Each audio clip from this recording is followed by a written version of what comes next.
এখন আবার নতুন করে এই কার্ড সেই কার্ড, গাঁটে গাঁটে কার্ড, এই সব কার্ড হইল ভুয়া কার্ড। এনাফ ইজ এনাফ, যা হয়েছে যথেষ্ট হয়েছে। এই পথে আর কেউ হাঁটুক, কোনো ফ্যাসিবাদ হাঁটুক জাতি এটা দেখতে চায় না। এই বাংলাদেশ যুবকদের হাতে আমরা তুলে দিতে চাই। আমরা যুবকদের হাতে বাংলাদেশের দায়িত্ব দিতে চাই, আমরা বেকার ভাতা দিতে চাই না।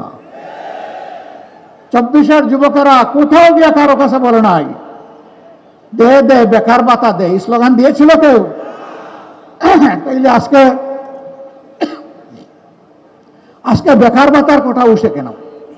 আমি মনে করি যেই সন্তানেরা সেদিন চিৎকার দিয়ে বলেছিল আমাদের অধিকার দাও, আমাদের হাতে আমাদের ন্যায্য কাজ তুলে দাও, তাদেরকে বেকার ভাতা কথা বলার মানেই হচ্ছে যুব সমাজকে অপমান করা।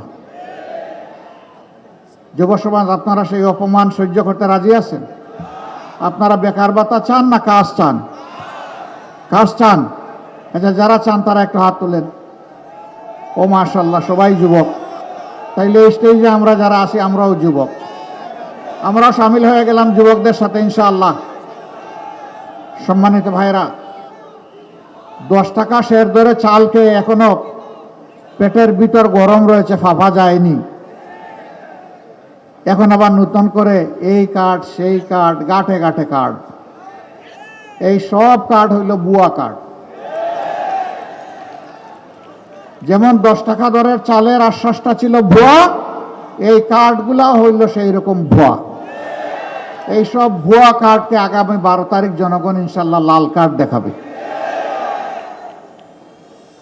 এরপরে যে বাংলাদেশ জনগণের আকাঙ্ক্ষার ভিত্তিতে মহান আল্লাহর ইচ্ছায় গড়ে উঠবে, সেই বাংলাদেশে ইনশাআল্লাহ এই সমস্ত সামাজিক অপকর্ম চলতে দেওয়া হবে না।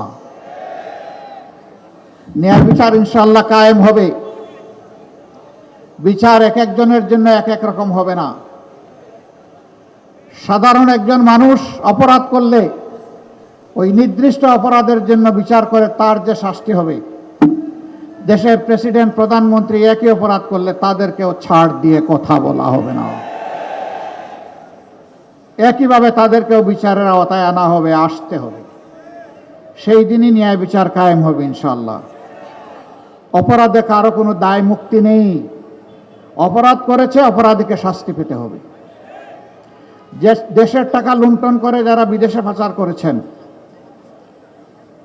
তারা সহজেই টাকা ফেরত দিবেন আমরা জানি, কিন্তু এটা কার টাকা? এটা কি তাদের বাপদাদার টাকা? এটা 18 কোটি মানুষের টাকা। আজকে জন্ম নেওয়া শিশুর টাকা।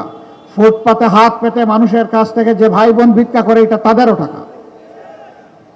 রাষ্ট্রের আয়ের 3 খাত, ট্যাক্স, বিদেশি অনুদান এবং বিদেশি ঋণ, এই 3টা মিলে রাষ্ট্রের তহবিল সমস্ত মানুষের উপরে সমানভাবে এর দায় বর্তায়।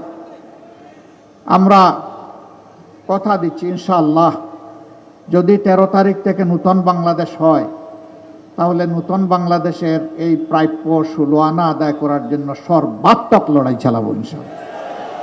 এখানে কোনো আপোষ নাই।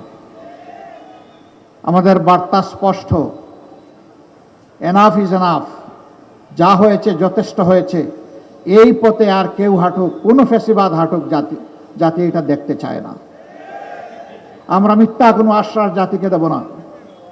কিন্তু একটা কথা আল্লাহ তাআলাকে সাক্ষী রেখে বলবো, বাংলাদেশের মানুষের জীবন, সম্পদ এবং ইজ্জত, এই 3টার হবো ইনশাআল্লাহ আমরা পাহারাদার।